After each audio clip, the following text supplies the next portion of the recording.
Olá pessoal, então, a pedidos, vamos gravar aqui a resolução de algumas questões da lista.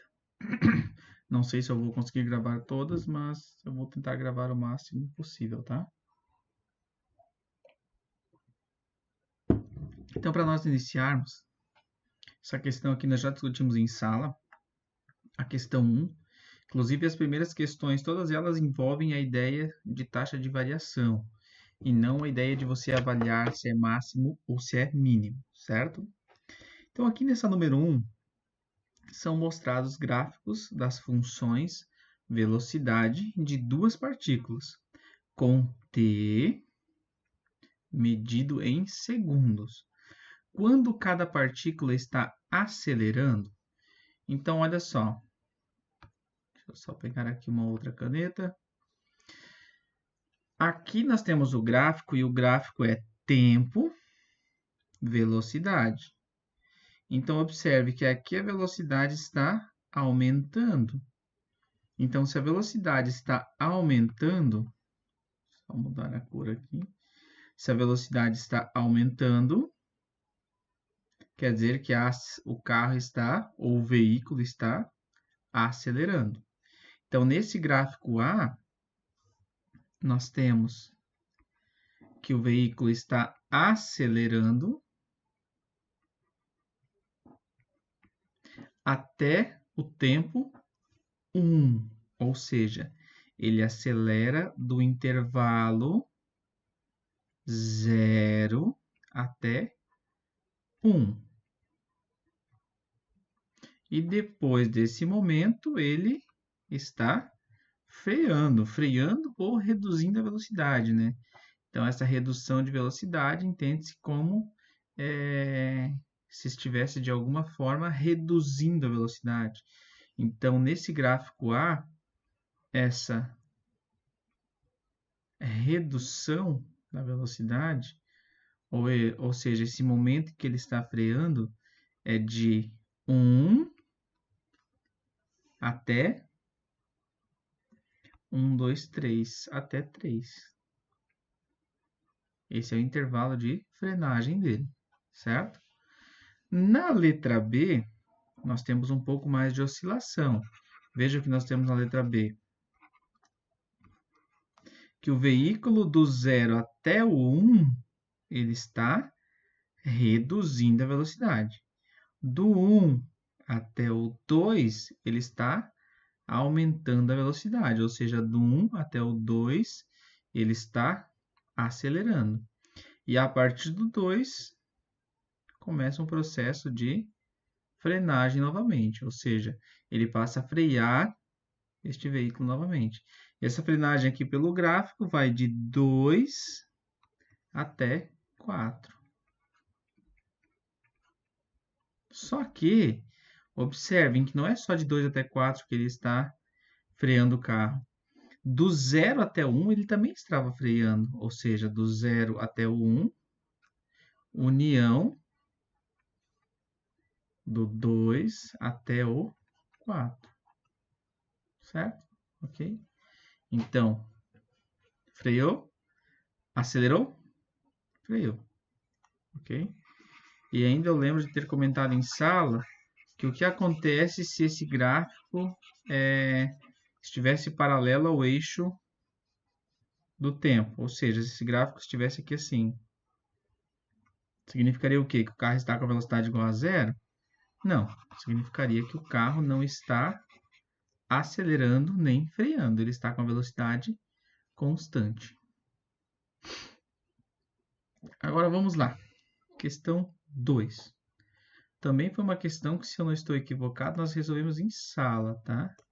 Deixa eu só pegar minha calculadora aqui, que eu vou utilizando também ao longo da resolução, tá? Então, aqui na questão 2, a altura em metros de um projétil lançado verticalmente para cima, de um ponto a 2 metros acima do nível do solo, com velocidade inicial 24,5 metros por segundo, é dada por essa expressão. Ou seja, quando se fala altura em metros, eu estou falando que essa expressão aqui ela dá, na verdade, a posição do projétil em relação ao chão. Ou seja, eu obtenho a posição dele. Isso daqui é uma função posição. Aí ele pergunta, encontre a velocidade após 2 segundos e após 4 segundos. Para encontrar a velocidade, eu tenho que o seguinte. Se essa função me dá a posição, descobrindo o quanto que essa função varia a cada pequena mudança de t, ou seja, calculando a derivada dessa função, que é o h', eu obtenho exatamente a função que me dá a velocidade. Porque, ó, como nós comentamos em sala, se essa função me dá a posição do corpo em função do tempo, se eu calcular a derivada, eu vou obter a taxa de variação. O que é a taxa de variação? O quanto que vai variar a altura conforme eu faço uma pequena variação no tempo. Bom, altura com tempo ou distância com tempo é igual a velocidade. Por isso que a derivada dessa função me dá a velocidade, ok? Calculando essa derivada, derivada de 2 é zero, derivada de 24,5t vai dar 24,5, e derivada de 4,9 vezes t ao quadrado vai dar 9,8t. Então, essa função aqui, ela me dá a velocidade em função do tempo. E agora, se eu quero calcular essa velocidade no tempo 2, eu vou trocar o t por 2. 24,5 menos 9,8 vezes 2. Então, no tempo 2, nós temos que a velocidade é 24,5 menos 9,8 vezes 2. Isso vai dar uma altura de 4,9 metros. Aliás, altura não, desculpem, velocidade. Então, a velocidade é de 4,9 metros por segundo. Porque esse tempo é em segundo e essa distância é em metros. De forma análoga agora, nós vamos fazer o quê? Calcular no tempo igual a 4. Ou seja, o h' de 4, que vai ser igual a 24,5 menos 9,8 vezes 4. Resolvendo essa expressão, a gente encontra que o h' de 4 é igual a menos 14,7 metros por segundo. Isso significa o quê? Se mudou o sinal da velocidade, quer dizer que no tempo 2, este projétil estava subindo velocidade positiva, se distanciando da origem. Quando a velocidade passou a ser negativa, eu tenho que o quê? Que esse projétil passou a se aproximar novamente da origem, ou seja, ele está em queda livre, ele está caindo, certo? Apagando isso daqui. Nós temos agora a letra B. Quando o projétil alcança a altura máxima? Bom, esse projétil ele foi lançado para cima. Se ele foi lançado para cima, tudo que sobe, desce. E quando que começa a descer? Bom, ele está subindo a uma determinada velocidade e essa velocidade está reduzindo. quando ele parar, essa velocidade vai ser 0. Então, significa que ele está retornando, ou seja, ele fez a curva, deu aquela paradinha e vai começar a descer novamente. Então, para eu saber quando o projétil alcança a altura máxima, que seria a letra B, quando a velocidade é igual a 0. E aí a letra C, aliás, e calculando então qual que é a que tempo que essa velocidade acontece, porque ele pede aqui, ó, quando o projétil alcança a altura máxima? Bom, quando a velocidade é igual a 0. Nós vimos que a expressão que dá a velocidade é 24,5t menos 9,8t, igual a isso a 0. Então, nós temos 9,8t é igual, aqui não tem t, desculpem, é igual a 24,5. Como se eu tivesse só passado 9,8, ele fica positivo, tá? Então, o t é igual a 24,5 dividido por 9,8. 24,5 dividido por 9,8 dá exatamente t igual a 2,5. O que isso significa? Que depois de 2,5 segundos subindo, o projétil vai começar a descer. E aí vem a resposta da letra C.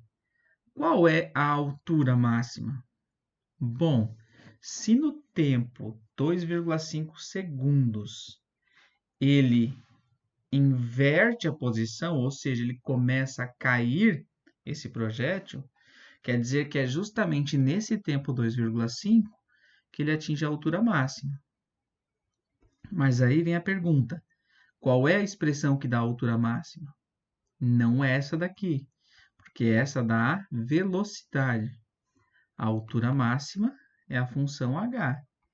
Então, eu tenho que calcular h de 2,5, que é igual a 2 mais 24,5 vezes 2,5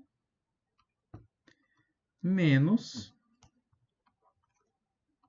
4,9 vezes 2,5 ao quadrado.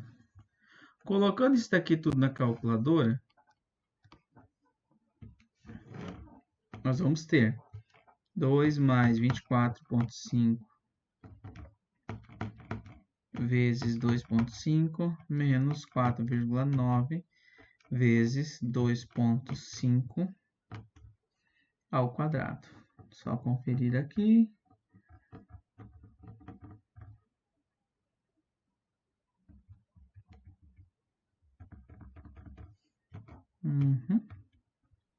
E isso vai dar para a gente uma altura de 32,625 metros. Essa foi a altura máxima do projétil.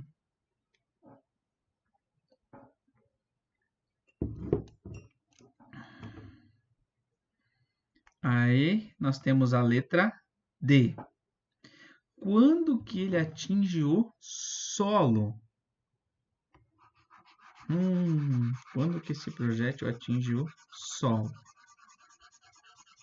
Quando a altura dele é igual a 0. Ou seja, quando o h dá 0. Quando 2 mais 24,5t menos 4,9t ao quadrado for igual a 0. Então, aqui nós temos uma equação de segundo grau, que nós podemos resolver por Bhaskara. Delta é igual a b ao quadrado, 24,5 ao quadrado, menos 4 vezes o nosso a, que é menos 4,9, vezes o nosso C, que é 2. O que precisa tomar cuidado aqui? A função ela está escrita, digamos, ao contrário do que comumente nós estamos acostumados. O C está vindo primeiro, depois o B e depois o A. Calculando isso daqui, então, 24,5 ao quadrado menos 4 vezes menos 4,9 vezes 2. Isso daqui dá igual a 639,45. Jogando na fórmula, x é igual a menos o valor de b, mais e menos raiz de 639,45. Tudo isso dividido por 2 vezes o valor de a, que é menos 4,9.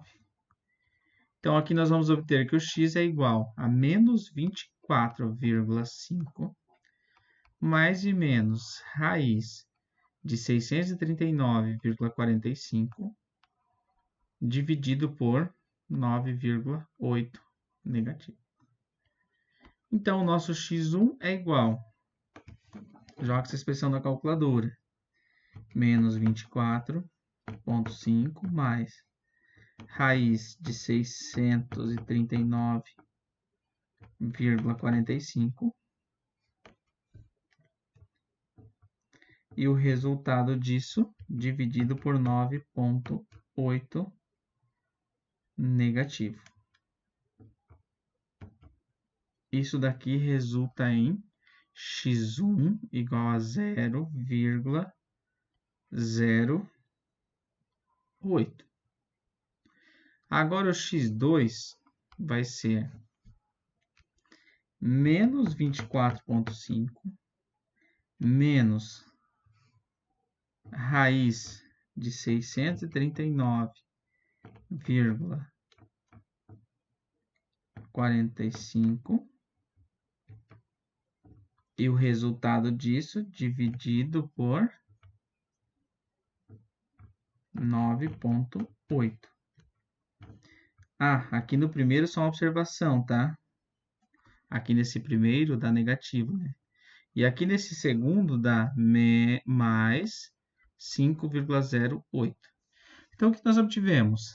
Que esse t para a altura da zero, ele pode ser menos 0,08 segundos ou 5,08 segundos positivo.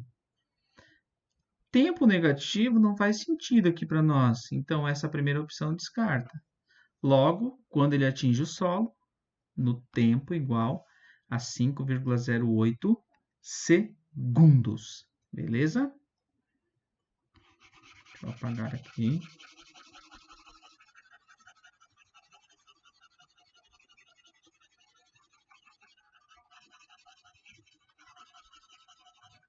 Ok.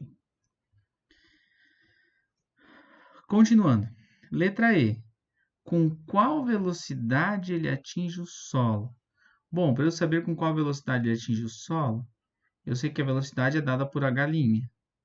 Então, vou calcular h' de 5,08. Igual a 24,5 menos 9,8 vezes 5,08. Então, 24,5 menos 9,8 vezes 5,08. Isso daqui dá igual a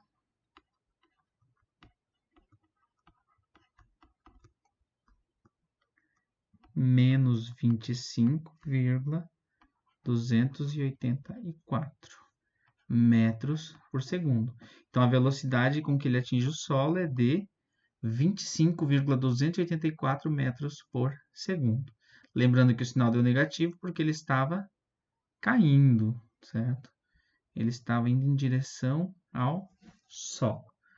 Beleza? Agora, questão 3. Na questão 3, a gente não tinha feito ela em sala.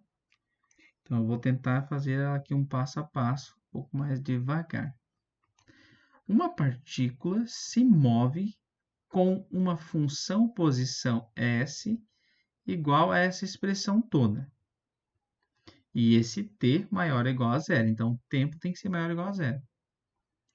Quando a partícula tem a velocidade de 20 metros por segundo? Bom, se aqui é a posição, eu derivo para encontrar a velocidade. Derivada dessa expressão toda vai ficar 4t ao cubo menos 3 escorrega, 3 vezes 4, 12, 12t ao quadrado. O 2 escorrega, menos 40t. E aqui a derivada de 20 é zero. Aí a pergunta é, quando que essa velocidade, quando que esse S' é igual a 20? Então, eu tenho que fazer o quê? Pegar essa expressão toda, 4t ao cubo menos 12t ao quadrado menos 40t, e igualar isso a 20. O que eu vou fazer com esse 20? Trazer ele para o primeiro membro. 4t ao cubo menos 12t ao quadrado menos 40t menos 20 igual a zero. E agora eu vou fazer o quê? Eu vou... Como aqui eu tenho 4, 12, 40 e 20, eu vou... O que deu aqui? Eu vou colocar o 4 em evidência, porque observe que o 4 ele é múltiplo de todo mundo, então eu vou colocar o 4 em evidência. 4. Aqui vai sobrar t ao cubo menos 12t ao quadrado menos... Opa, não é menos 12. 12 dividido por 4 menos 3t ao quadrado menos 10t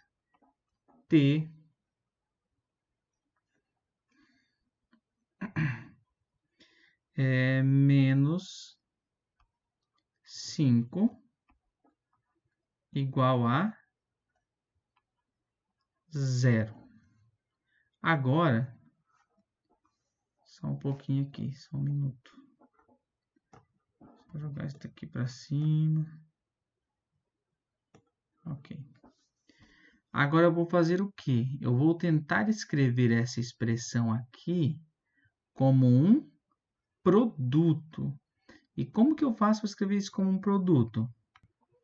Pessoal, eu até tinha dado uma pausada no vídeo para eu olhar a questão novamente, porque pensando em fatorar esse polinômio aqui de terceiro grau, com o que a gente aprendeu em cálculo, é um pouco complicado ainda.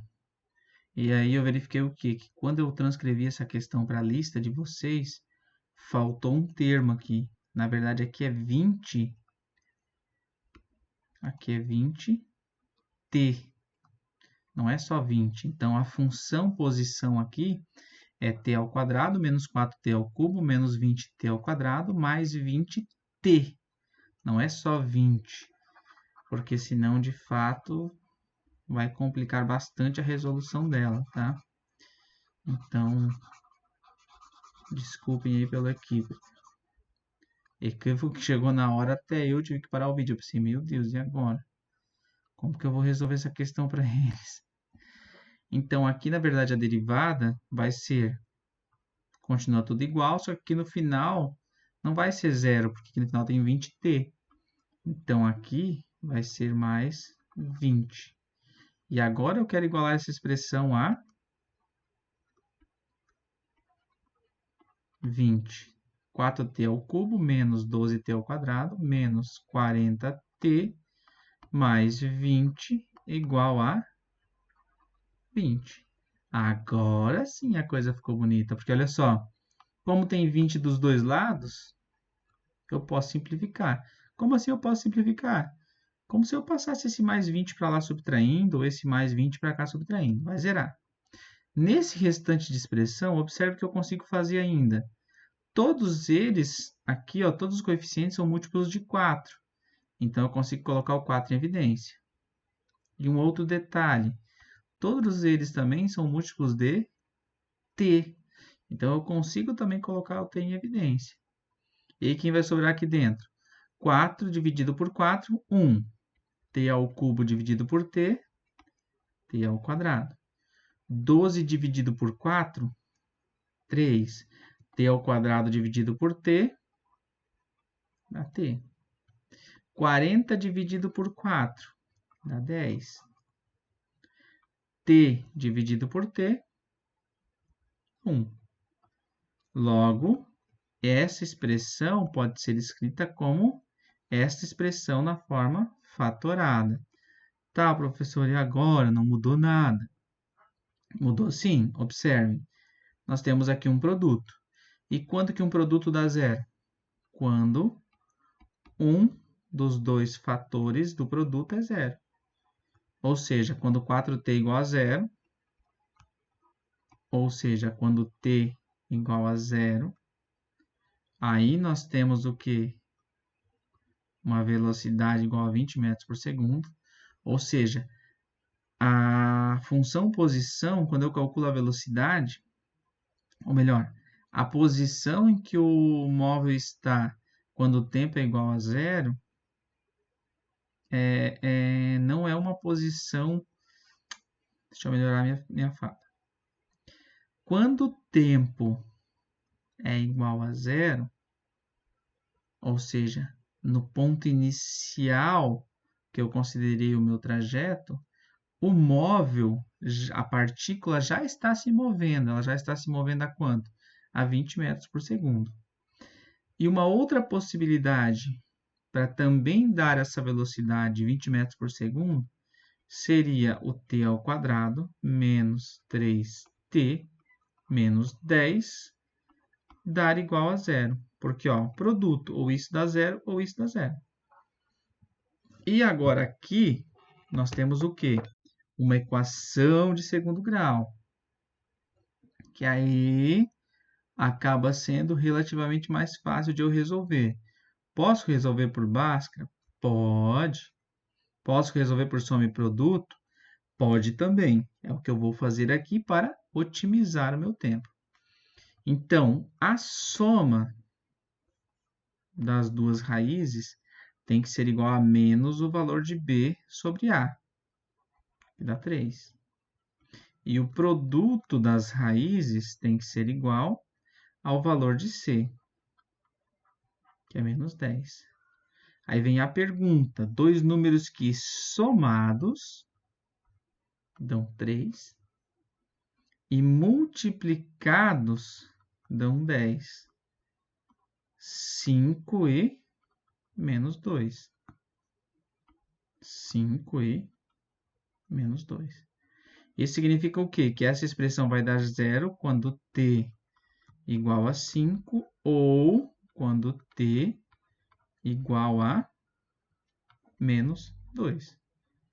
Logo, qual é a conclusão que eu cheguei?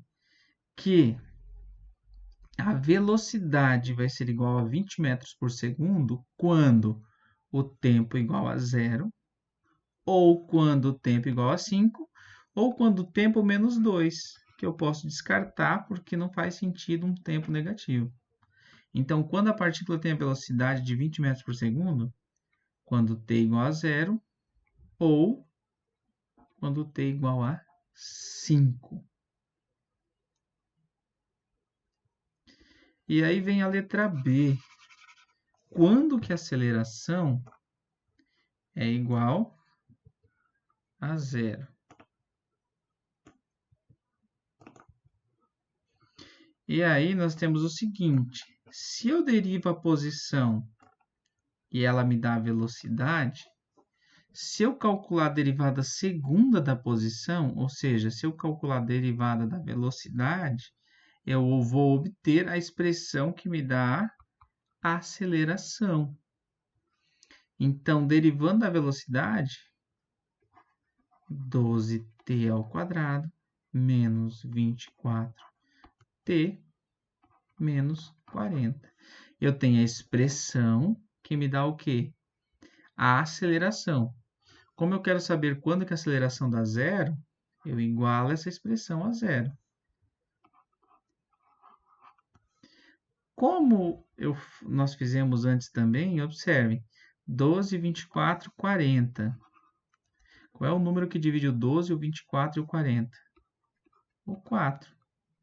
Então, aqui fica 3t ao quadrado menos 24 menos 6t menos 10. Logo, quando que isso daqui vai dar zero? Quando 3t ao quadrado menos 6t menos 10 for igual a zero. Aí você faz o quê? Pode utilizar Bhaskara, porque aqui como isso daqui é diferente de 1, fica mais difícil de fazer por soma e produto, né? Então você pode resolver essa equação, e então você consegue encontrar qual é o valor de t que faz essa aceleração dar zero. Resolvendo isso aqui por Bhaskara, se eu não estou enganado, eu vou chegar a um t aproximadamente 3,08 segundos, e uma segunda opção é um t aproximadamente menos 1,08, que aí não vai fazer sentido, né? Então, qual o significado desse valor de t? O que esse t aqui significa? T igual a 3,8 segundos.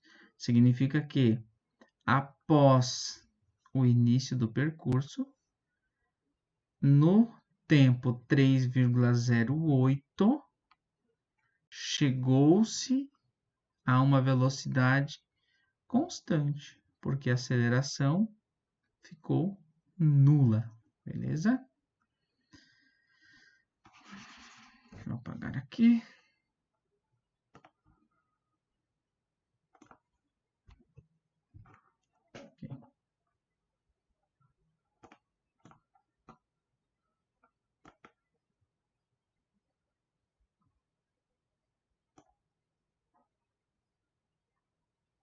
Vamos lá. 4. Uma empresa produz chip de computador a partir de placas quadradas de silício. Um engenheiro de processador quer manter o comprimento do lado da placa muito próximo de 15 milímetros e precisa saber a área A de X da placa, que varia quando mudamos, ficou legal. Quando mudamos o comprimento X do lado. Encontre a linha de 15 e explique seu significado nessa situação. Agora, nessa questão 4, então, nós temos que fazer o quê? Primeiro, aqui diz que um engenheiro engenheiro de processador, nossa, acho que eu escrevi dormindo essas questões, quer manter o comprimento do lado da placa muito próximo de 15 centímetros. E ele precisa saber a área da placa, que varia quando mudamos o comprimento X do lado. Então, primeiro, qual é a expressão que dá a área? A expressão que dá a área é igual. Se a peça é um quadrado, placas quadradas, a área é x ao quadrado, a área dessa placa. Certo? Então, a área de uma placa quadrada, vamos colocar aqui.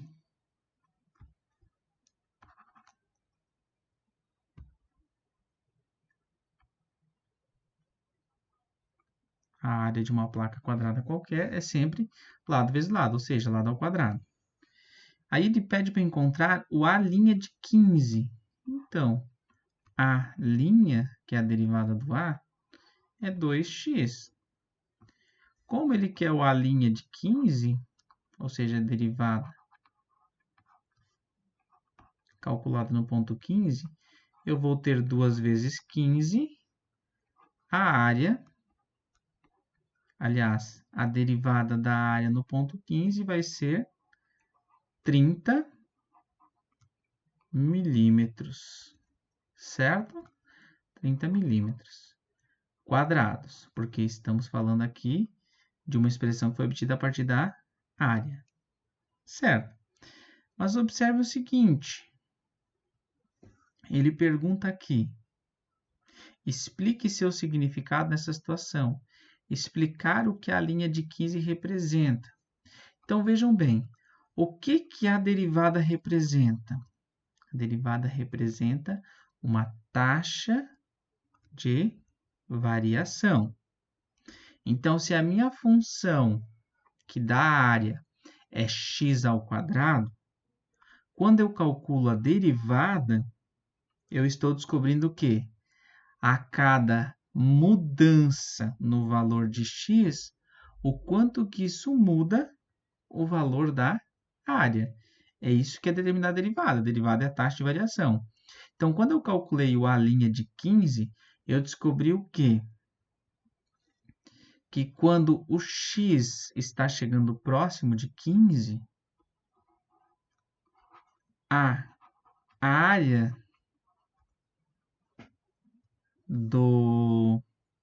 da placa quadrada, ela varia em torno de 30 milímetros quadrados a cada variação de 1 milímetro no comprimento da placa.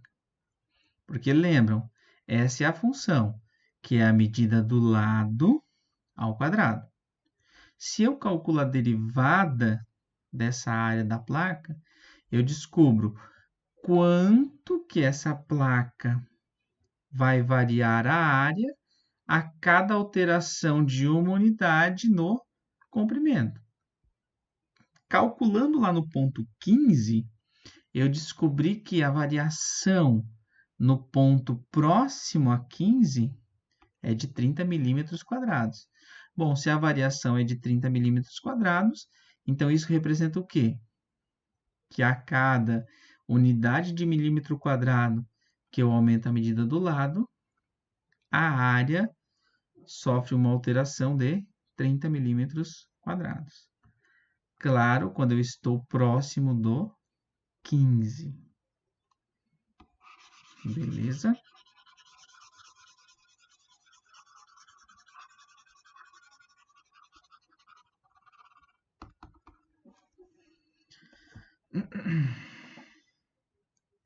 Questão 5 é a última que eu vou fazer, tá? Dessa parte de taxa de variação. Os cristais de cloreto de sódio crescem facilmente em forma de cubo, ao permitir que uma solução de água e de cloreto de sódio evaporem lentamente. Se V for o volume de cada cubo com comprimento de lado x, calcule dV sobre dx quando x igual a 3 milímetros e explique seu significado. Então, primeiro, V é o volume.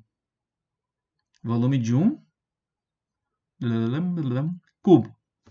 O volume de um cubo é igual ao produto das três dimensões, comprimento, largura e altura.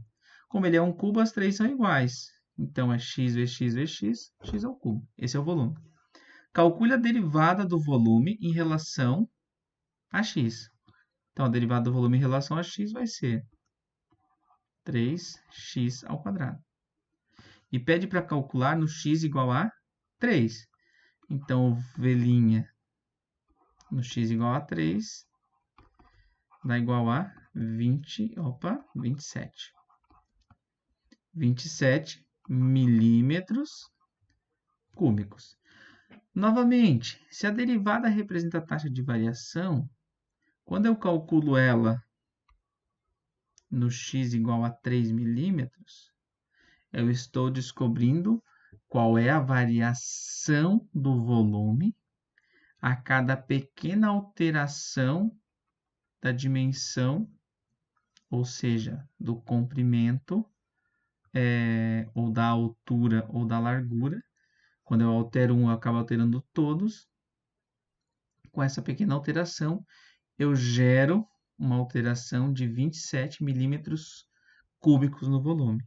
Ou seja, quando o x está próximo do 3 milímetros, quer dizer que a cada unidade de medida que eu altero o lado do cubo, eu aumento o volume, ou eu vario o volume em 27 unidades de volume, certo? Deixa eu ver aqui se eu conseguir resolver a 6 e a 7 sem muita demora. A massa da parte de uma barra de metal que se encontra em sua extremidade. Nossa Senhora, rapaz. Eu tenho que fazer de novo isso aqui. Em sua extremidade esquerda e um ponto a x metros à direita é 3x ao quadrado quilos. Encontre a densidade linear quando x for 1, 2, 3. Então, essa questão aqui eu teria que só pesquisar o que é densidade linear, tá? Só um pouquinho, então, eu vou dar uma procurada aqui, só para relembrar, tá? Então, densidade linear é a variação da massa em relação ao comprimento. Vejam bem, essa expressão que é dada aqui, que é 3x ao quadrado, ela dá o quê? A massa da parte de uma barra de metal. Então, eu tenho uma barra de metal aqui. Digamos que aqui está, sei lá, pode ser aqui tudo, né? Digamos que o comprimento dessa barra aqui é x. Ficou bem certinho. Que o comprimento dessa barra aqui é x, o comprimento dela. Então, a massa dela vai ser, a massa dessa barra x, de comprimento x, vai ser igual a 3 vezes x ao quadrado quilogramas. Então, isso daqui é a massa da barra. Como eu quero a densidade linear é o quê? O quanto que a massa está variando em relação ao seu comprimento. Ou seja, a variação da massa, a variação do volume, da massa, né? A variação da massa em relação ao comprimento. Se eu estou falando de variação, eu preciso fazer o quê? Se isso daqui me dá a massa da barra toda, para eu saber o quanto que essa massa varia conforme varia o comprimento, eu tenho que calcular a derivada dessa massa, que é 6x. Então, a derivada no ponto 1, substitui por 1. 2, troca por 2. 3, troca por 3. Certo?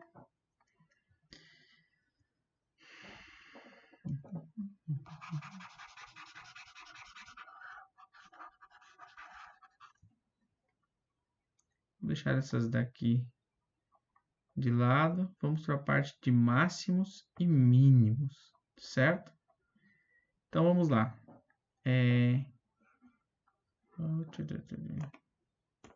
Em cada um dos seguintes casos, verifique se o teorema do valor médio se aplica.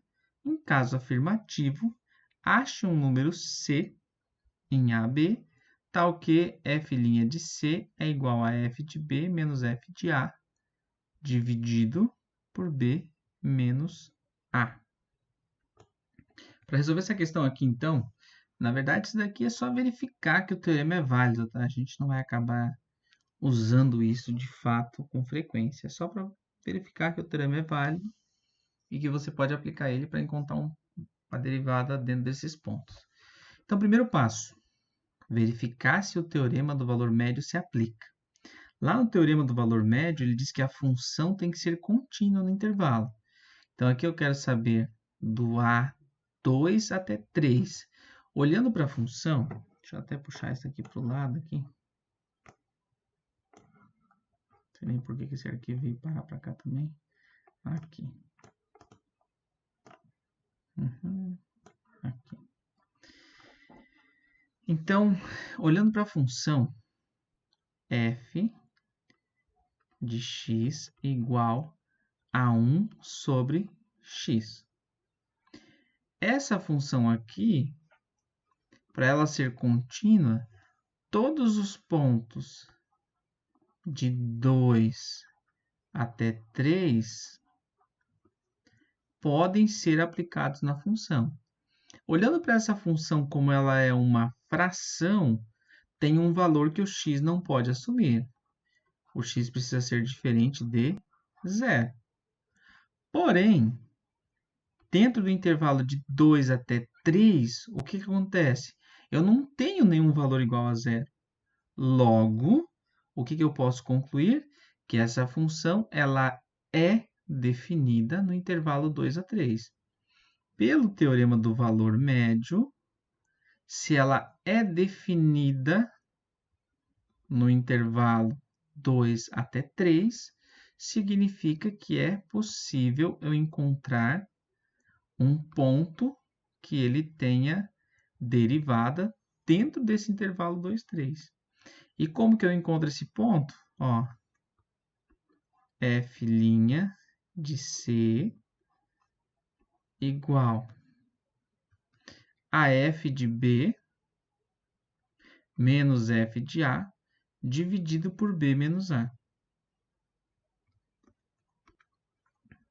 Então, aqui eu vou partir de qual princípio? Primeiro, eu vou calcular a derivada dessa função, f' de x.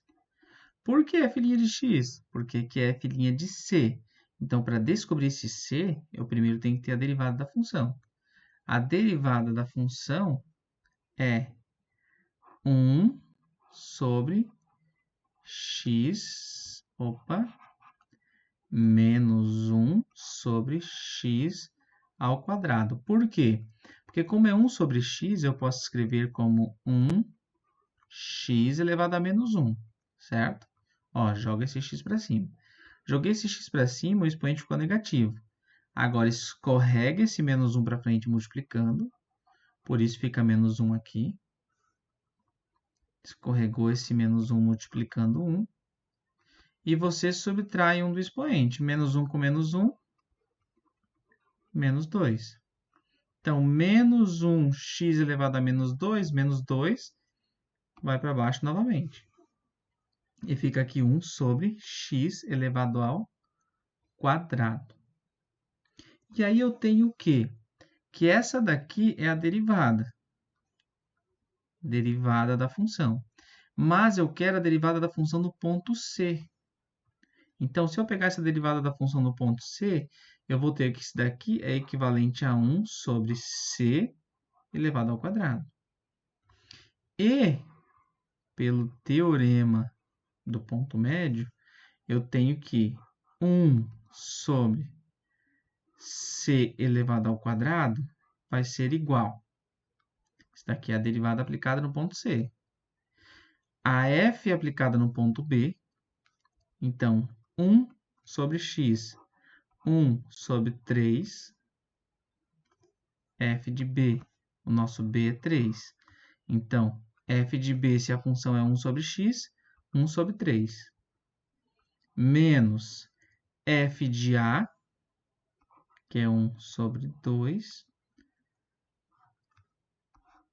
Tudo isso daqui sendo dividido por b menos a, ou seja, por 3 menos 2. Então, 1 sobre c ao quadrado é igual a 1/3 menos 1/2, mínimo múltiplo comum.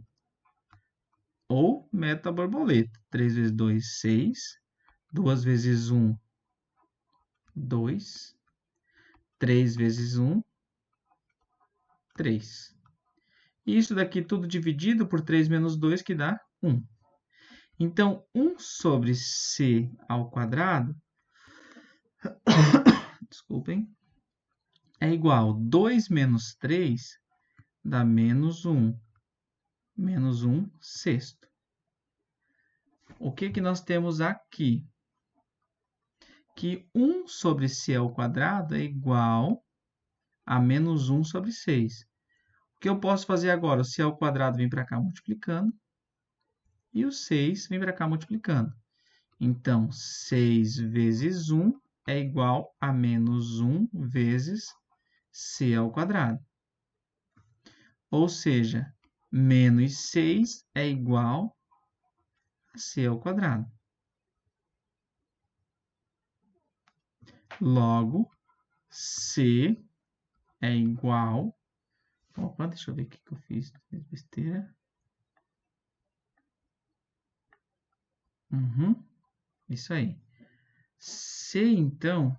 Aqui tem um menos, né? Ó, eu esqueci aqui do menos, ó. Eu tinha apagado para explicar para vocês, né? Ó, menos 1. Então, aqui fica menos. Menos 1 sobre C. Menos 1 sobre C. Menos 1 sobre C. Aqui, então, fica menos 6. E menos menos fica mais. Então, C é igual a raiz quadrada de 6. Pronto, encontramos esse ponto C que existe entre A e B, de tal forma que a derivada desse ponto é dada por essa expressão. Um outro exemplo, vou pegar aqui.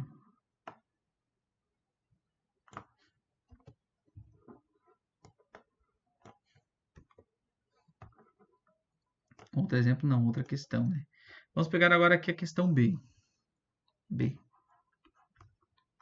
Observem que a função é a mesma, né? Então, provavelmente ela vai ser definida, certo? Só que agora, olha que está mudando o intervalo. Agora eu tenho o intervalo de menos 1 a 3. Dentro do intervalo de menos 1 até 3, quem é que está contido aqui dentro? Entre menos 1 e 3? O zero. E não existe divisão por zero. Então, essa função não é definida. Se ela não é definida, não vale o teorema do valor médio. Então, questão item B, a função não é definida e, portanto, não existe esse ponto C. Na letra C, nós temos x ao cubo, é a nossa função. E aí, vejam bem, não tem divisão, não tem raiz. Eu quero calcular no intervalo de 0 a 4. Então, a princípio, está definida a função, né? Na verdade, eu até estou me equivocando aqui na hora de falar. Bom, acaba não sendo definida no ponto também, né?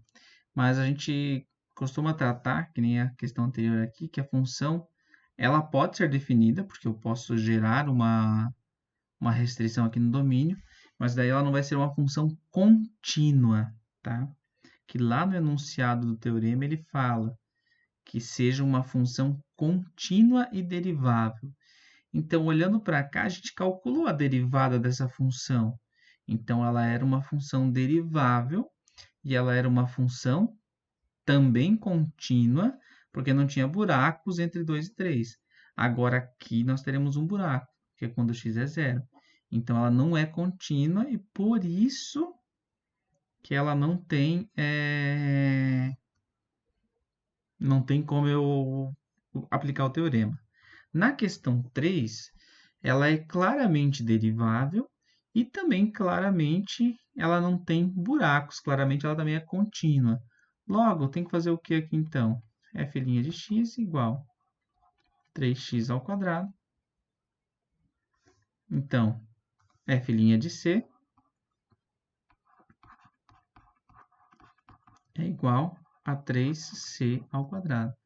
E o procedimento é o mesmo, c 3c ao quadrado igual a função aplicada no ponto B, que é 4. X ao cubo, então, 4 ao cubo, menos 0 ao cubo, dividido por 4 menos 0. Então, 3c ao quadrado é igual 4 vezes 4, 16. 16 vezes 4, 64. Dividido por 4. 3c ao quadrado, então, é 16. C ao quadrado é igual a 16 terços. C, então, é raiz quadrada de 16 terços. E aí aqui a gente pode racionalizar, né? Porque aqui ficaria assim, ó. A raiz de 16 é 4. 4 sobre raiz de 3. Multiplica em cima e embaixo por raiz de 3. Eu ficaria que o C é igual a mais ou menos 4. Mais ou menos não, desculpe. É igual a 4 raiz de 3 sobre 3. Mais ou menos é que eu diria que tem que tomar cuidado aqui, ó, porque C ao quadrado é 16 terços. Quando eu passo o quadrado como raiz, tem que sempre colocar o mais e menos, né? Ok? Por que que aqui eu não coloquei, tá? Acabei de colocar agora, né? Não havia colocado o sinal de menos, porque o meu C, ele está entre, segundo o teorema do valor médio, entre B e A. E aqui o nosso A e B é 0 e 4. Então, 0 e 4 são sempre valores positivos, então não faz sentido ter um menos aqui, tá? Nesse caso aqui da letra B, o nosso C, que é válido, é só o C igual a mais 4 raiz de 3 sobre 3, porque o menos é negativo e não está compreendido dentro deste intervalo. Agora, se eu estivesse na letra D, que é a mesma função, portanto, a mesma derivada, o que que muda aqui? Muda os valores que eu tenho aqui, né? Ou seja, muda essa parte toda da conta. Porque agora eu vou ter o quê? 0 ao quadrado menos 2 ao quadrado dividido por 0 menos 2. 0 ao quadrado, 0. Menos 2 ao quadrado, 4. Então, aqui vai ficar menos 4. 0 menos 2. Menos com menos dá mais. Menos 4 dividido por 2 dá menos 2. Aqui eu já estou fazendo besteira, porque aqui não é 2. Aqui é 3, né? Porque a função aqui é elevada a 3. Então, aqui não dá menos 4. E sim, menos 2 a 3 dá menos 8. Com menos dá mais 8. 8 dividido por 2 dá 4. Passo 3 dividindo. 4 terços. Então, aqui eu tenho mais e menos raiz quadrada de 4 terços. E aí, aqui, nós vamos ter 2 mais e menos raiz de 3, a 2 sobre raiz de 3. Racionalizando novamente, eu vou ter mais e menos 2 raiz de 3 sobre 3. Só que olha só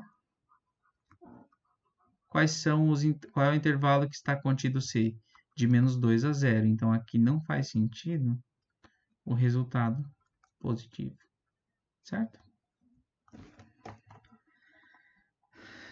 Puxa, foi quase 1 hora de gravação. Quem chegou até aqui já ganhou 1 ponto na prova. Letra D.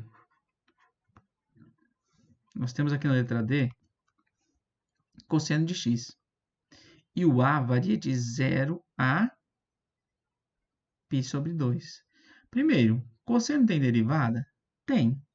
Segundo, de 0 a π sobre 2, cosseno é definido? Sim. O único que tem restrição, quando se fala em seno e cosseno, quando se fala em arcos, dentre os arcos mais comuns, né, é a tangente que tem restrição. Eu não consigo calcular ou definir a tangente de 90 ou de 270. Então, vamos lá. Cosseno. Essa é a nossa função, f de x igual a cosseno de x, no intervalo de 0 a 90 graus, π sobre 2. Então, a derivada dessa função é menos seno de x. Como eu quero calcular o ponto C, então eu tenho que f' no ponto C é igual a menos seno de C. Então, menos seno de C é igual a f aplicada no ponto B, ou seja, o cosseno de 90, cosseno de π sobre 2,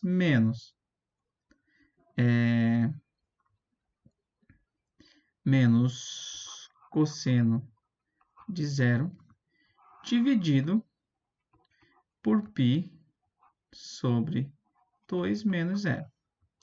Então, menos seno de C é igual.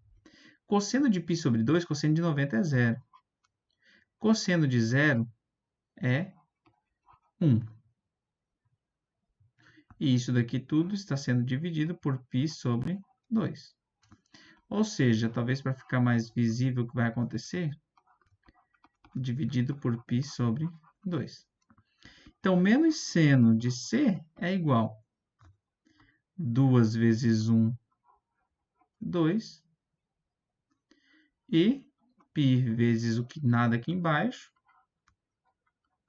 dá π. Logo, seno de C é igual a menos 2 sobre π. E aqui vem uma coisa que eu não lembro agora se eu cheguei a passar para vocês, mas de qualquer forma também vou passar agora. Se eu quero descobrir um arco cujo seno é igual a menos 2 sobre π, para descobrir esse arco, eu jogo na calculadora a função arcosseno desse menos 2 sobre π. Jogando isso daqui na calculadora, eu consigo descobrir quem é o valor de C. Ou seja, o nosso C é igual a arcosseno de menos 2 sobre π. Ok? Vamos então à próxima. Eita, nós, né? Aqui eu só cometi o horário, né? Porque ó, é cosseno de π sobre 2, que é 0, menos cosseno de 0, que é menos 1. Então, aqui já é menos. Então, agora, menos com menos vai dar mais. Então, aqui é mais arcosseno, tá bom? Só esse pequeno detalhe. De novo, né? Desculpem. Ainda bem que eu estou lembrando agora, senão depois vocês vão resolver. Tá, como é que surgiu isso aí? Onde é que foi o menos? Vocês vão achar que é algum milagre? Não, é só erro mesmo. Aqui na f, a nossa função é igual a tangente de x. E eu quero saber qual é o valor de C no intervalo π sobre 4 até 3π sobre 4. Para talvez ficar mais compreensível, π sobre 4 é 45 graus. 3π sobre 4 é 180 dividido por 4 dá 45. 3 vezes 45 dá 135. Então, eu quero saber no intervalo de 45 a 135 graus, qual é o valor de C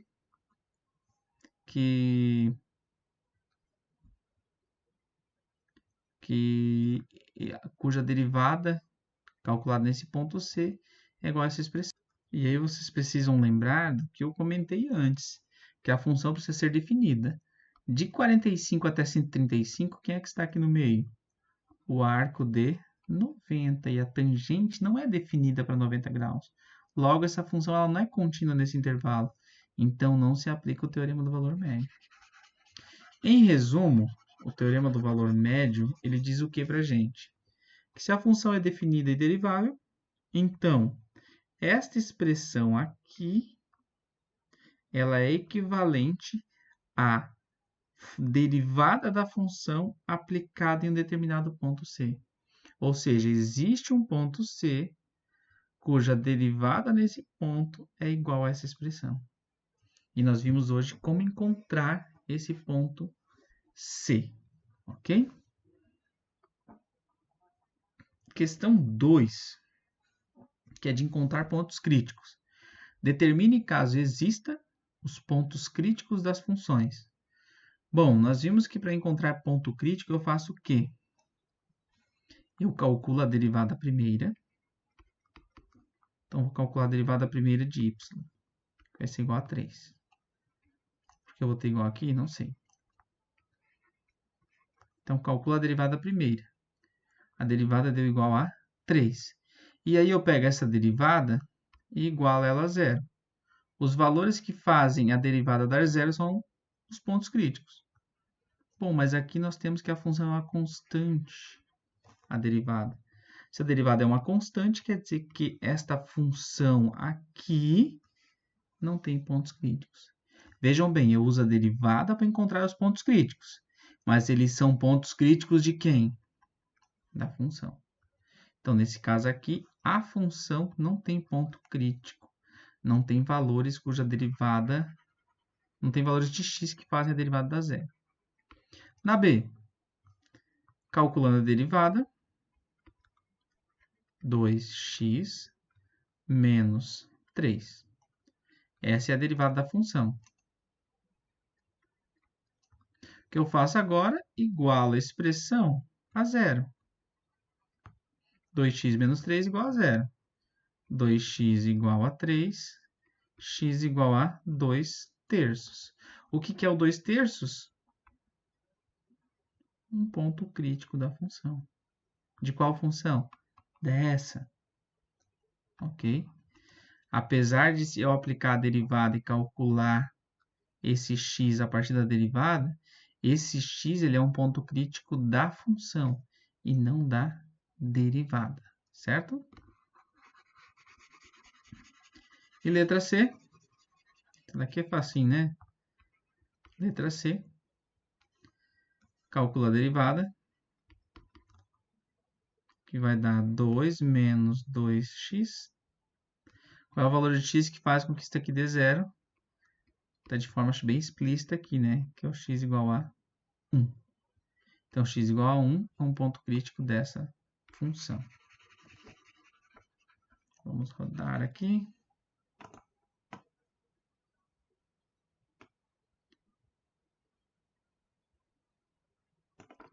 E assim eu posso seguir com as demais funções, né? Faço o quê? Calculo a derivada dela e aí encontro o ponto crítico. Nessa questão aqui, ó, na letra D, está escrito como um produto. Eu posso até usar a ideia da derivada do produto para resolver ela, né? Mas se eu quiser também eu posso aplicar a distributividade e aí depois derivar a função. Que aplicando a distributividade teria aqui x ao quadrado mais 2x menos 8. Derivando isso daqui, 2x mais 2. Então, nós temos o quê? Essa é a derivada. Qual é o valor de x que faz isso daqui dar zero? X igual a menos 1. Letra E. Derivada igual a menos 3x ao quadrado. Qual é o valor que faz com que isso daqui dê zero? X igual a 0. E aí nas demais também, acho que não tem necessidade de eu resolver todas elas, né? Que acho que isso daqui é bem intuitivo. Determine algebricamente os intervalos nos quais as funções seguintes são crescentes ou decrescentes. Tente fazer o esboço do gráfico, isso aqui não precisa, tá? Porque eu não cheguei a passar para vocês, mas vocês podem fazer o esboço do gráfico usando um software, que depois eu vou utilizar para vocês, tá?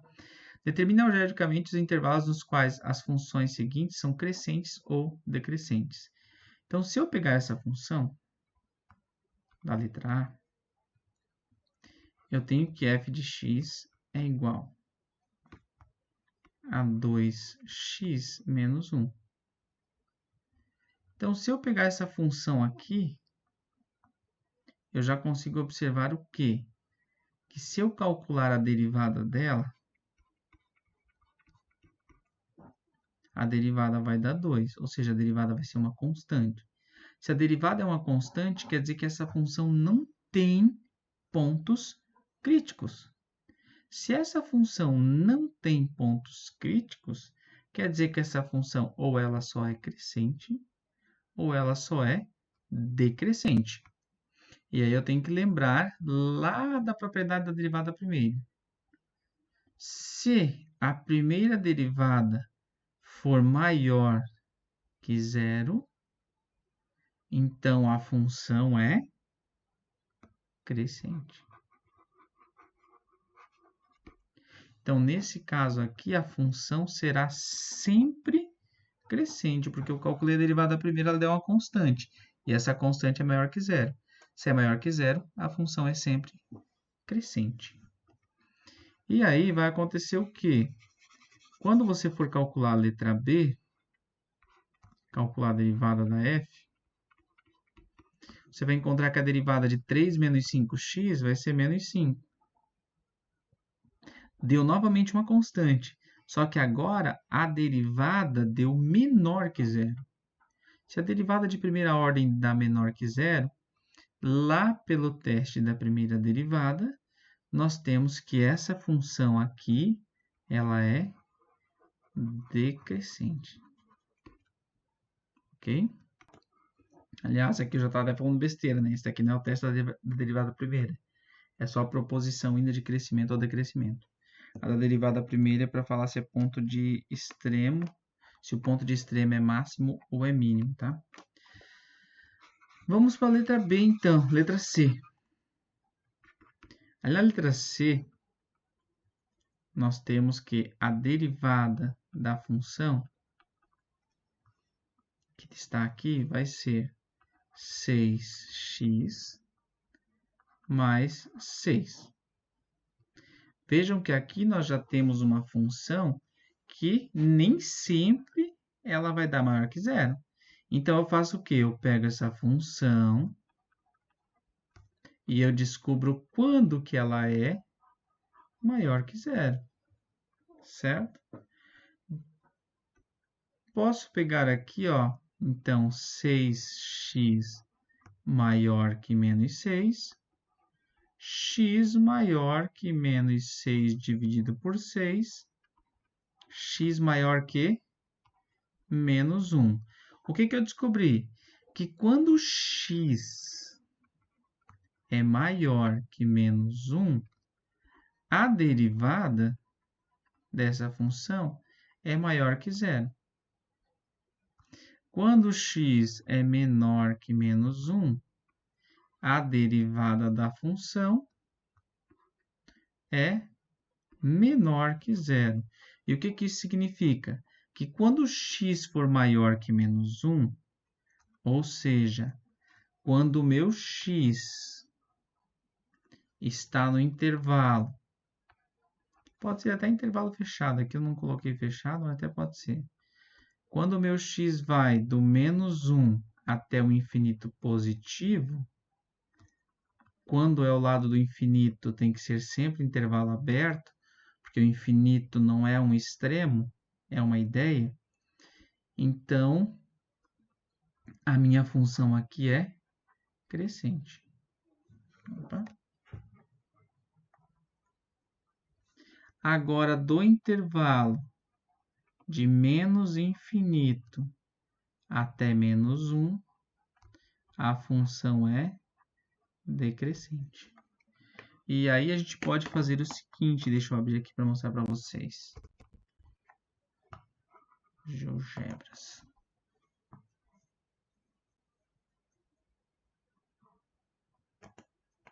Vou colocar essa função lá no GeoGebra. 3x ao quadrado mais 6x mais 7. 3x elevado ao quadrado mais 6x mais 7. Então, olha o que nós temos aqui. Aqui nós temos o gráfico. Observem que do infinito negativo até chegar nesse ponto aqui, que é o ponto x menos 1, a função está decrescendo. A partir desse ponto, ela começou a crescer. É isto que está sendo mostrado aqui. Beleza?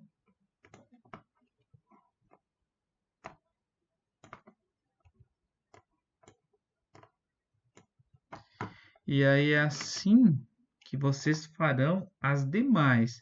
Eu vou fazer essa daqui, ó, que é uma de grau 3 aqui. Só para a gente finalizar essa questão, esse exercício 3, para ver se isso fica mais claro. Porque senão nós vamos ter um vídeo aqui de 3 horas. Calculou a derivada.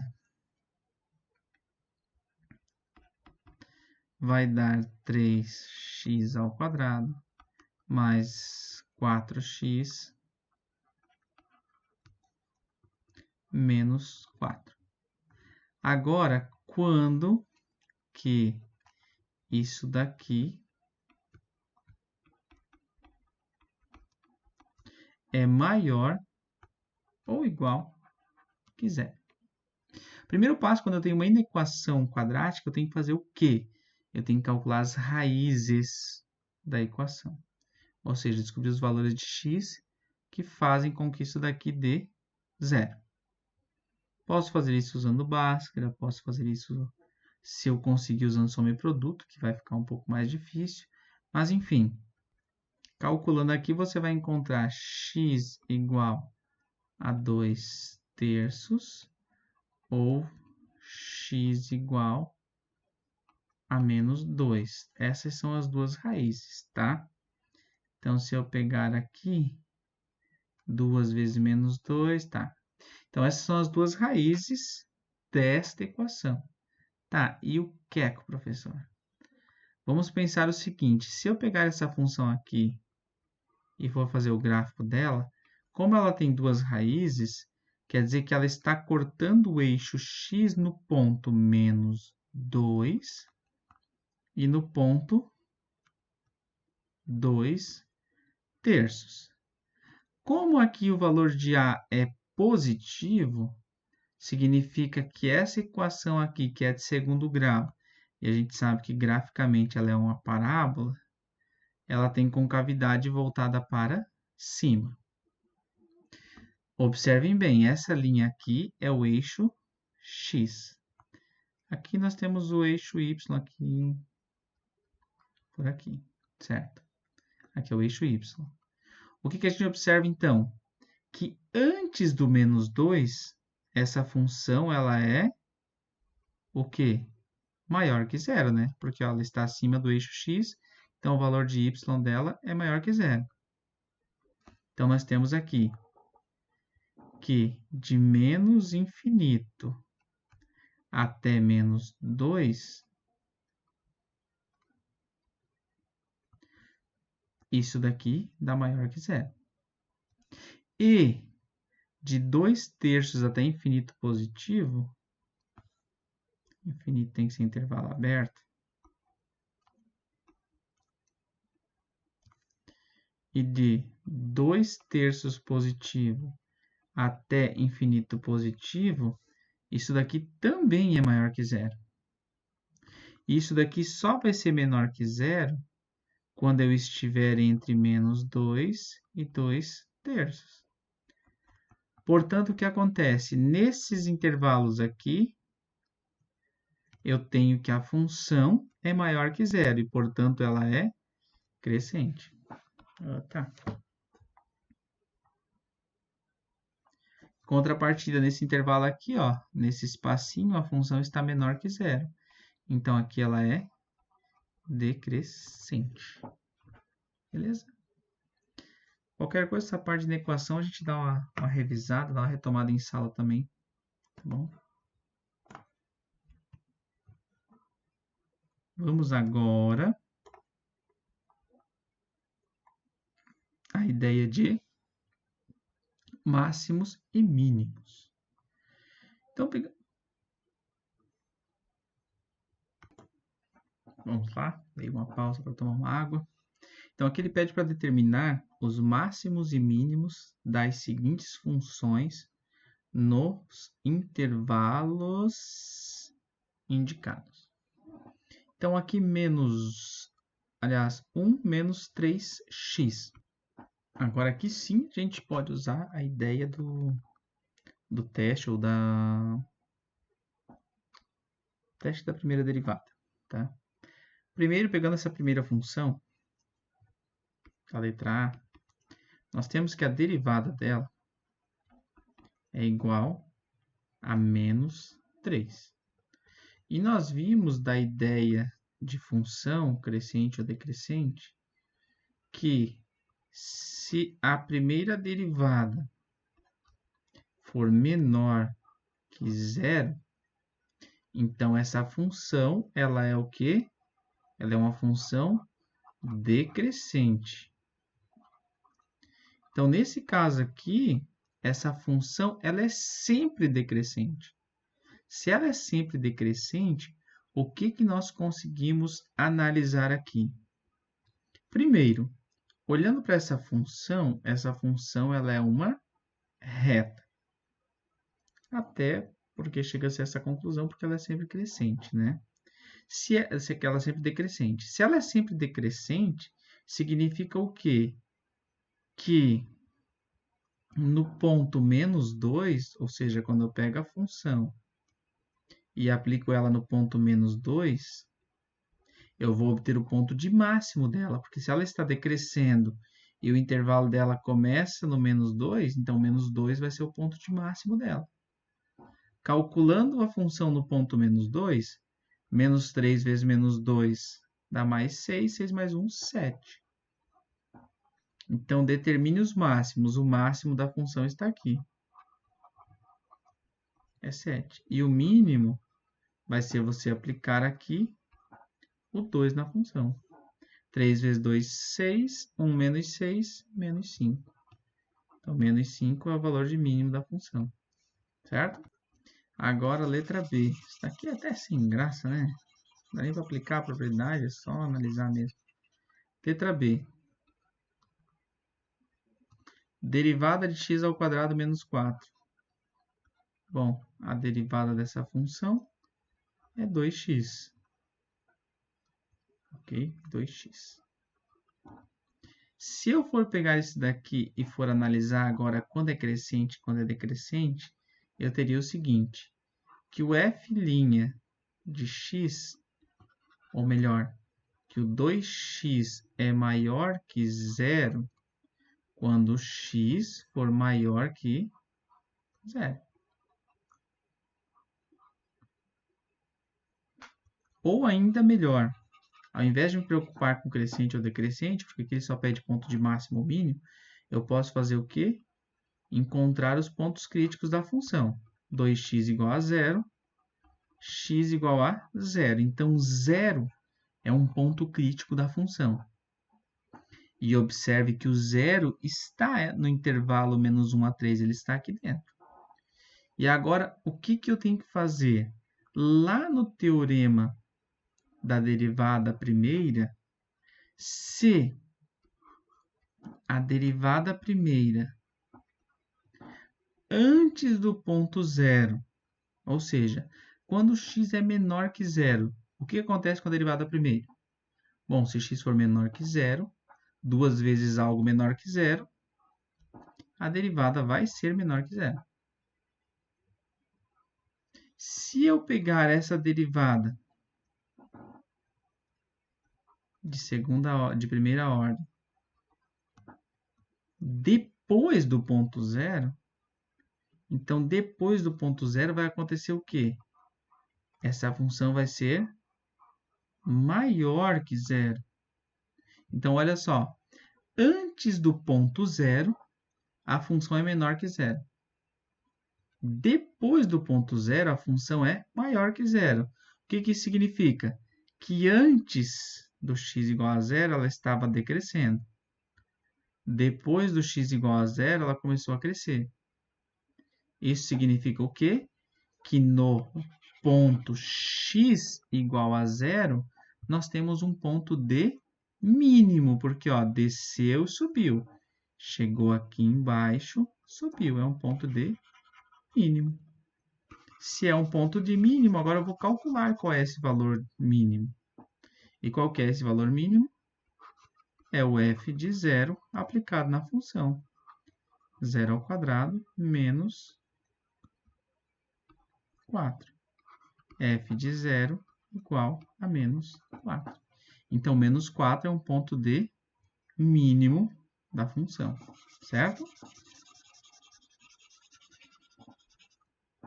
Como a função está definida em um intervalo, se eu fosse calcular os máximos, eu teria que pegar os extremos, substituir na função e ver qual é o maior, qual deles é o maior dos valores. Aí eu saberia o ponto de máximo do intervalo. Certo? E é claro que nesse caso aqui, se eu pensar menos 1 aplicado na função, dá 1 menos 4, que dá menos 3. 3 aplicado na função, 3 elevado a 4, ao quadrado, dá 9. 9 menos 4, 5. Então, 5 seria o ponto de máximo dentro desse intervalo. Então, aqui a gente está falando de máximo e mínimo local, porque está localizado em um intervalo. Vou fazer aqui agora a C. Então, na C,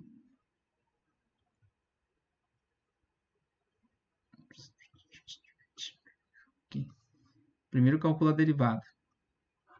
F' de x, que vai ser menos 3 mais 6x. Calcula os pontos críticos, ou seja, 6x menos 3 igual a 0. Então, 6x igual a 3, x igual a 3 sextos, que é equivalente a 1 meio. Então, 1 meio é um ponto crítico dessa função. E 1 meio está dentro desse intervalo. Agora, tem que analisar o quê? Essa é a minha função. Antes do 1 meio, ela é positiva ou ela é negativa? Bom, se eu pegar aqui um número menor que 1 meio, certo? Pegar um número menor que 1 meio. Vou pegar aqui 0. Essa função vai dar negativa. Então, para valores menores que 1 meio, a função é decrescente. Ou seja, ela é menor que 0, não é decrescente, ela é menor que 0. É, decrescente, né? Porque menor que 0 também vai dar que é decrescente. E depois do 1 meio, acontece o quê? Se aqui eu botar 3, o que vai acontecer? Vai dar um número maior que 0. Ou seja, depois do 1 meio, essa função é maior que 0. Então, se ela é menor que 0, antes do 1 meio, e maior que 0 depois do 1 meio, nós temos aqui um ponto de mínimo. Ou seja, x igual a 1 meio é um ponto de mínimo dessa função. E agora, para calcular qual é o mínimo dessa função, eu teria que fazer f de 1 meio, que é igual a 4 menos 3 vezes 1 meio, mais 3 vezes 1 meio ao quadrado. Calcula esse valor, você vai encontrar o máximo da função. Então, olha que sutil diferença, mas que é uma diferença muito considerável. Os 1 meio, ele é um ponto de mínimo, mas ele não é o mínimo. O mínimo é quem? A função original, como está aqui, aplicando nela esse 1/2, ok? Aplicando nela esse 1/2. Aí sim eu vou obter o ponto de mínimo. E ainda, claro, como está entre 0 e 3, e ela tem boca aberta para cima, e aqui no meio é o ponto de mínimo, logo, para obter o ponto de máximo dentro deste intervalo, eu pego o maior dos valores, que seria 3, né? Então, eu calculo f de 3, que eu vou ter o ponto de máximo dentro desse intervalo. Assim que eu faço com cada uma dessas funções, tá? O vídeo já está um pouquinho longo, né, galera? Mas, enfim, cada um vai focar aí no que está com dificuldade. Só mais uma aqui, dessa 4, que talvez faça surgir dúvida, é que quando eu tenho módulo, tá? Quando eu tenho módulo, o módulo de um número, ele é definido da seguinte forma. Se esse número for maior que 0, o módulo vai ser esse próprio número. Se ele for maior ou igual que 0. Agora, se ele for negativo, o módulo vai ser menos o valor desse próprio x, quando o x é menor que 0. Por exemplo, se aqui dentro for 5, o módulo de 5 é 5, porque 5 é maior que 0. Agora, se eu tiver aqui um menos 5, o módulo de menos 5 é igual a menos 5. Menos com menos mais, que vai dar o mais 5. Por que eu estou falando isso? Porque aqui eu tenho definido o seguinte. Módulo de x menos 2. Módulo de x menos 2. Então, eu vou ter o quê? Que isso daqui vai ser x menos 2 quando? Quando x for maior ou igual que 2. Porque, ó, se o x for maior ou igual que 2, isso daqui dá maior que 0 e automaticamente a expressão fica igual. Agora, eu vou ter menos x mais 2 se o x for o quê? Menor que 2. Por quê? Porque se o x for menor que 2, essa expressão aqui dá negativa. Então, para tornar ela toda positiva, eu pego o oposto dela, que é menos x mais 2. Tá, professor, e o que é que eu tenho a ver com isso agora? Agora eu tenho que encontrar os pontos críticos dessa função. Quando que isso daqui dá 0? Quando que essa função toda vai zerar? Melhor dizendo. Certo? Quando x igual a 2. Quando x2, eu vou ter a função igual a 0. Então, nós temos o quê? Que o ponto 2 é um ponto crítico da minha função. Se ele é um ponto crítico, o que eu vou fazer? Aliás, antes de falar em ponto crítico, né? Como que eu vou falar em ponto crítico se eu nem calculei a derivada? Vou calcular a derivada dessa função. Derivada de x menos 2 vai ser 1. E aqui continua a restrição, x maior ou igual que 2. E aqui vai ser menos 1 se o x for menor que 2. Qual é a conclusão que a gente chega? Que eu vou chamar de f, né? F' de x. Quem que é um ponto crítico? É o 2, né? Por quê? Porque a derivada nem está definida aqui. Ou melhor dizendo, vamos pensar o seguinte, ó. O 2 nem está definido para f'. Porque, ó, x maior ou igual que 2, x menor ou igual que 2. Mas aqui está dizendo que a função para x maior ou igual que 2 dá 1. E para x menor ou igual que 2 dá menos 1. Então, a função nem está definida, a f' para o x igual a 2. Então, 2 é um ponto crítico da função. Se ele é um ponto crítico, ele pode ser um ponto de máximo ou um ponto de mínimo. E aí vem aquela análise. Vamos analisar ele. O que acontece? Se o x for maior ou igual que 2, a f' de x é o quê? Ó, x maior ou igual que 2. A derivada é positiva. Se x for menor que 2, a derivada é negativa. Bom, se aqui ela deu positiva e aqui ela deu negativa, ó, maior que 0, menor que 0, então aqui nós temos um ponto de máximo. Então, o x igual a 0 é um ponto de máximo. E aí, como que eu sei qual é o máximo dessa função?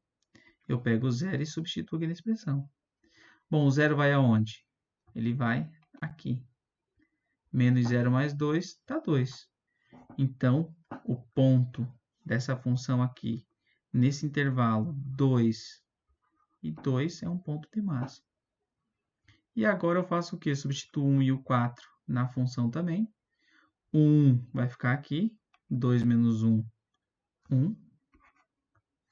E o 4 vai ficar aqui. 4 menos 2, 2. Então, o ponto 4 e 2 é um ponto de... Esse daqui é um ponto de máximo, né? E o ponto 4, 2 vai ser um ponto de mínimo da função, certo? Bom, pessoal, acabei indo pausar o vídeo e acabei parando o vídeo. Então, aqui não é x0, né? É x2, porque o ponto crítico que eu encontrei é o ponto x2. Substituo aqui na função agora. 2 menos 2, 0. Então, o ponto 2 e 0 é o ponto de máximo da função, porque a gente concluiu que isso aqui é um ponto de máximo. E aí o ponto de mínimo vai ser o quê? Substituir 1 na função, 1 menos 2 menos 1, módulo de menos 1 é 1. E 4 menos 2, 2. Então, o ponto de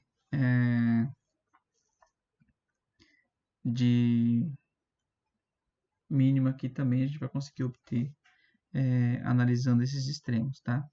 Mas, em geral, a nossa análise vai ficar sempre em cima do ponto crítico, é o que vai ser mais importante para a gente, tá bom?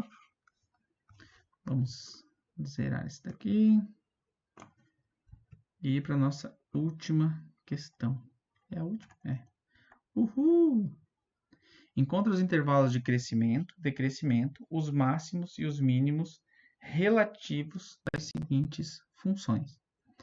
Então, primeiro, encontra os intervalos de crescimento e decrescimento. Essa função aqui é uma função de primeiro grau, a gente sabe que é uma reta e que o a dela é positivo. Mas, enfim, calcula a derivada. Derivada de 2x mais 5 é 2. Nós sabemos que se a derivada é maior que zero, a função é crescente.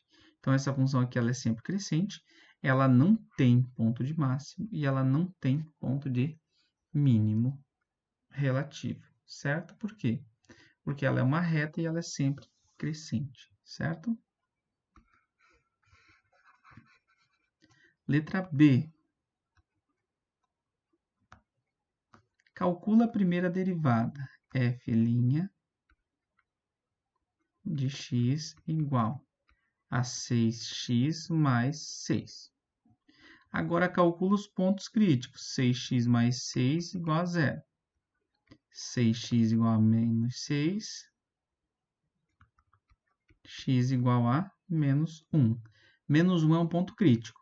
Agora, eu vou analisar. A derivada antes do menos 1. Então, quando x é menor que menos 1, a minha função vai ser menor que 0, né? Porque, ó, se for menos 2, isso daqui dá negativo, então vai ser menor que 0. Depois do menos 1, ó, aqui é antes do menos 1, depois do menos 1, ou seja, pensa na reta numérica. Vamos fazer aqui de novo. Pensa na reta numérica, certo? Nessa reta numérica, você tem aqui o menos 1. Se você atribui valores antes do menos 1 para a derivada, os valores de x na derivada, o que acontece com a derivada? Ela dá menor que zero. Se você aplica valores maiores que menos 1, o que acontece com a derivada? Ela dá maior que zero.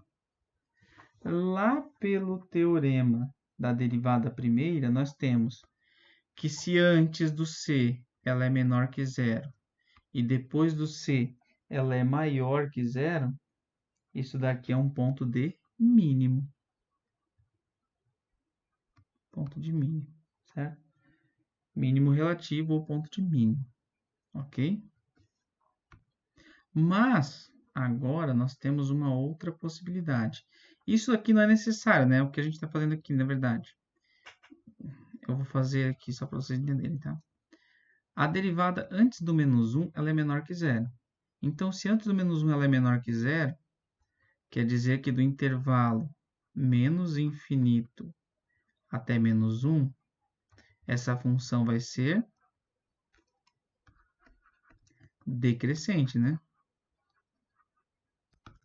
Porque lá da definição de derivada primeira para avaliar crescimento e decrescimento, eu sei que do menos infinito até menos 1, se a derivada é menor que zero, quer dizer que ela é decrescente. Já nesse caso, do menos 1 até o mais infinito, a derivada deu maior que zero. Então, quer dizer que essa função está sendo crescente do menos 1 até o mais infinito. Então, observe, até o menos 1 ela decresce, depois do menos 1 ela cresce. Até o menos 1 ela decresce, depois ela cresce. Então, esse ponto só pode ser um ponto de mínimo.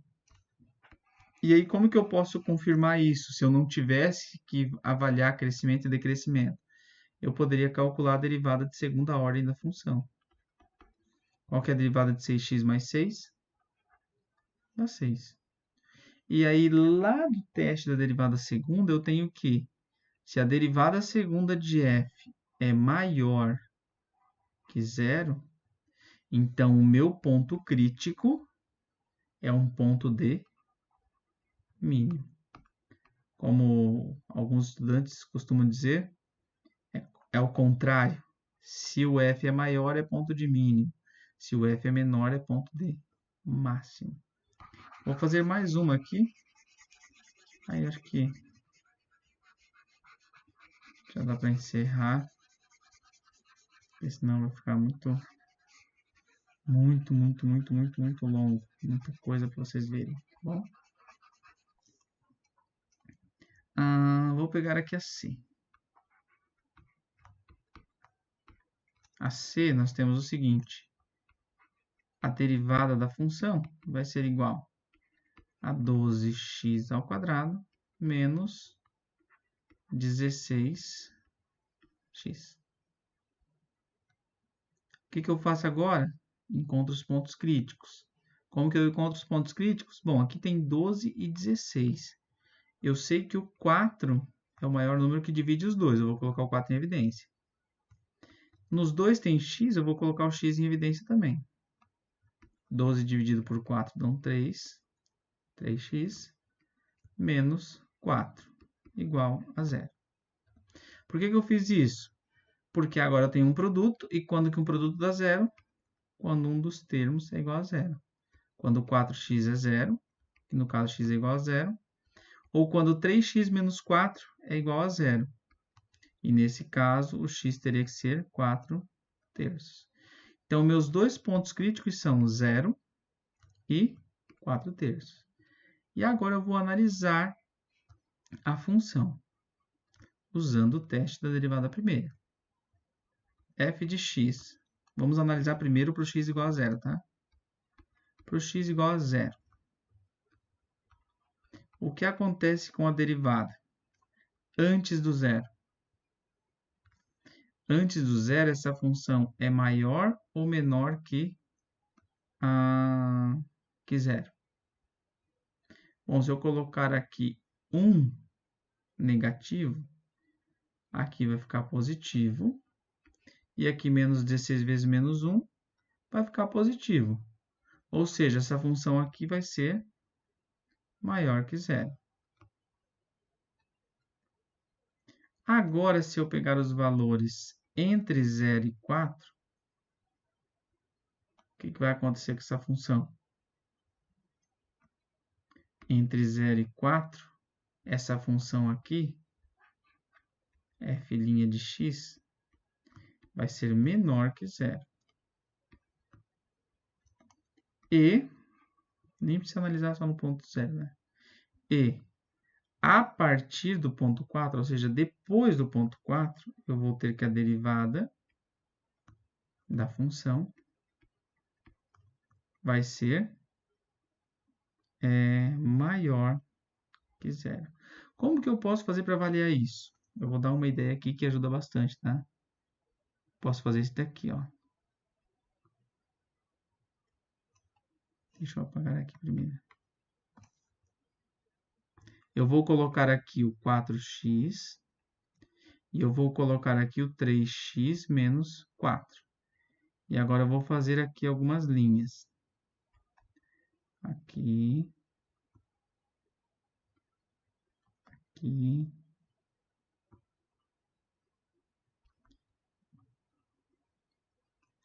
E quem é que eu vou colocar aqui em cima dessas linhas? Eu vou colocar os pontos críticos. Então, eu vou colocar aqui o meu primeiro ponto crítico, que é 0, e o segundo ponto crítico, que é 4/3. Aí eu tenho que pensar o seguinte, vamos traçar aqui uma linha, vamos traçar aqui outra linha. Antes do zero, ou seja, para valores menores que zero, isso daqui dá o quê? Positivo ou negativo? Dá negativo. Depois do zero, ou seja, entre 0 e 4/3, isso daqui dá positivo. Aliás, depois de 4/3, isso daqui também dá positivo. Agora, essa expressão aqui, antes do zero, ou seja, para valores menores que zero, isso daqui dá negativo.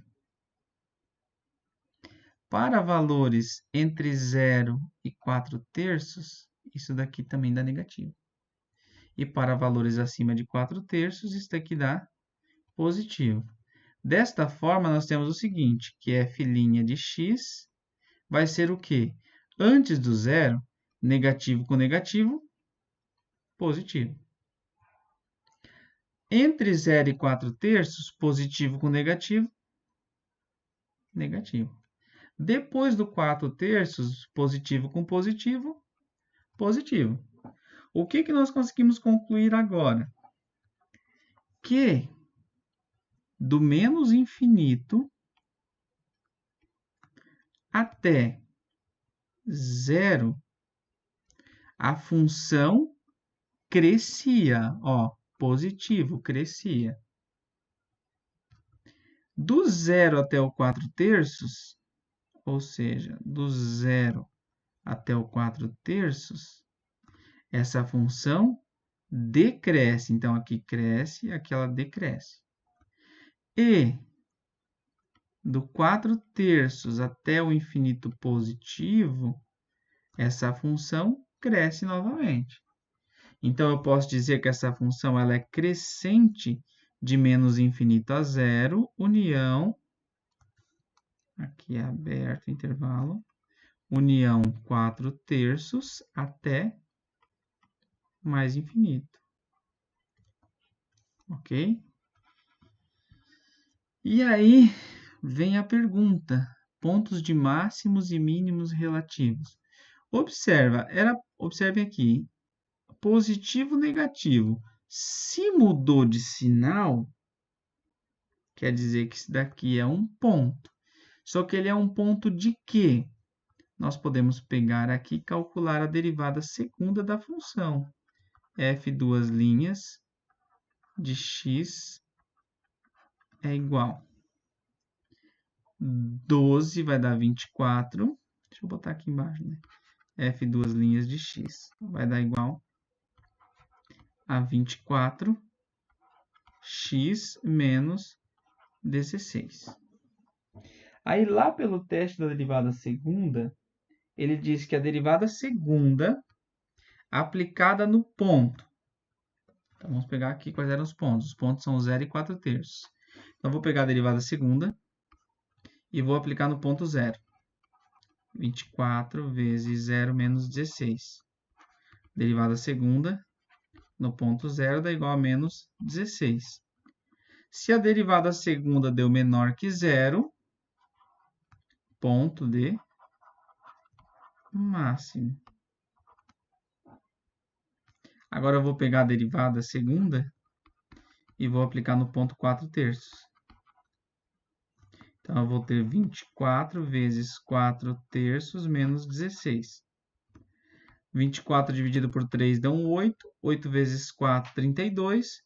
32 menos 16 vai dar 16 positivo.